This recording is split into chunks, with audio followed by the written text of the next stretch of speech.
Welcome दोस्तों हम आज देखेंगे कि कंप्रेसर की लीक ऑफ एयर कितनी है, क्वांटम उसका कितना है, ये हम कैसे निकालते हैं दोस्तों। तो कंप्रेसर में लोडिंग टाइम, ठीक है, अनलोडिंग टाइम,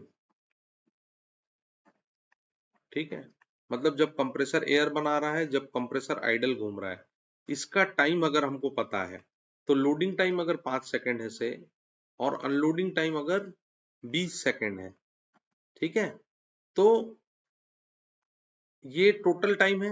और फिर टोटल साइकिल कितना हुआ, टोटल साइकिल लोडिंग अनलोडिंग का मिला के 5 + 20 that is equal to 25 second, ठीक है।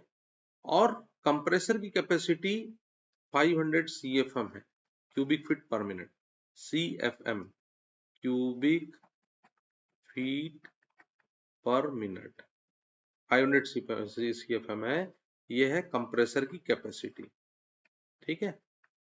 तो लीक ऑफ एयर जो होती है ना दोस्तों, लीक ऑफ एयर होती है loading time divided by unloading plus loading time, ठीक है, इनटू कंप्रेसर की कैपेसिटी। कंप्रेसर की कैपेसिटी को मैं क्यू से डिफाइन करूंगा, क्यू। तो यहाँ देखो लोडिंग टाइम कितना है दोस्तों, 5 सेकंड, यहाँ मैं 5 डाल दिया। अनलोडिंग टाइम कितना है दोस्तों, 20 सेकंड। फिर लोडिंग टाइम कितना है दोस्तों, 5 सेकंड, ये आ गया एक ब्रैकेट में। और कंप्रेसर की कैपेसिटी कितनी है, 500 CFM। So this is equal to 1/5 into 500 CFM, that is equal to 100 CFM, ठीक है।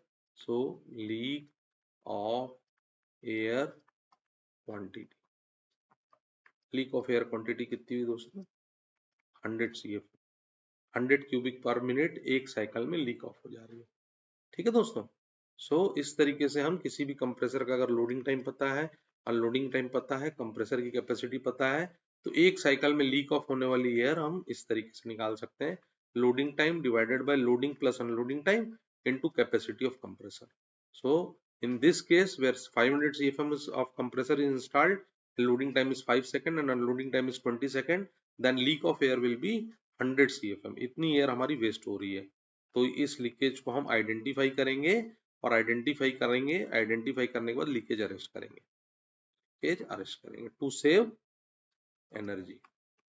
इसको हम अरेस्ट करना दोस्तों। Thank you very much.